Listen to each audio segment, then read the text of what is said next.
everyone, in today's tutorial I'm going to show you how to play bingo online with your class. You can either create your own bingo card game or you can find one that's already made and just customize it.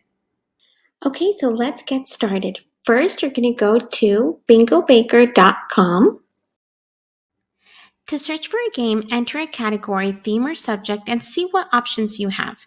So for example, here I'm going to enter shapes, click on find cards, and you'll see a lot of options for you to choose from. I'm going to go ahead and choose this one right here. In order to customize, you're going to click on clone. And when you click on clone, it's going to make a copy. And here you can edit the title. You can change the measurements. If you click on the images, you can either type something, add a different image, erase something.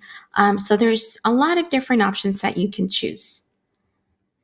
Once you're done customizing, you're going to go down and click on generate. And here you're going to have to choose if you want to print it, if you want to download. But what I did was share the link with my students and they each got a virtual card. I did this remotely, so I shared the link on the chat box of our Zoom meeting. Each bingo card will be different. The link is right here where it says copy online. And if I copy that to clipboard and open it on a new window and paste, you'll see that the students just click on generate card and they'll have their own bingo card. In order for them to play, once you call a shape, they would click on that shape or whatever you're calling out. And if they accidentally put an X, they just click on it again to take it off.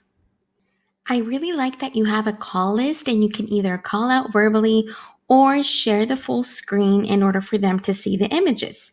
And you click on the arrows to keep going to the next item. Once you're done, if you want to play again, just click on the word scramble and click OK, and it will start over, and that way you can play again with your students. Now let's go over how to create your own from scratch. I'm going to click back on the title so it takes me to the beginning of the site. And here in the bottom, I would start off with the title. So I'm going to also make it about shapes and write my title. I can choose the measurements and make it 3x3 or 5x5. I can choose the background, text, and grid lines, how I want them. And then I can drag and drop the image from my computer into each square. What I do is that I click on each square and I can either type something, for example, circle, if I want it at the top. The second text would be in the middle, or the third one is for the bottom. If I want to add an image, I click on this symbol right here and choose the image from my computer that I want to use. You can either use clip art or some screenshots of something that you have on your computer, and just follow these steps for each one. If you're going to use a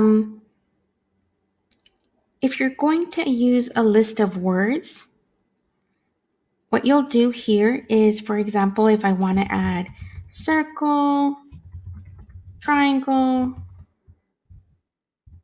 square, etc., these are going to appear scrambled up on the grid. Once you're done adding images or a list of words, click on generate.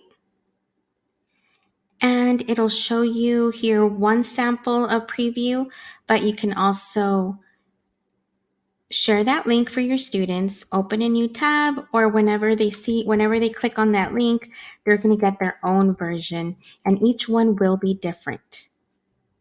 This is the free version of this website, and in order to save this, since I can't log in and create an account for the free version, I recommend that you bookmark it. That way, if you want to use it in the future, you have the link right here ready to use.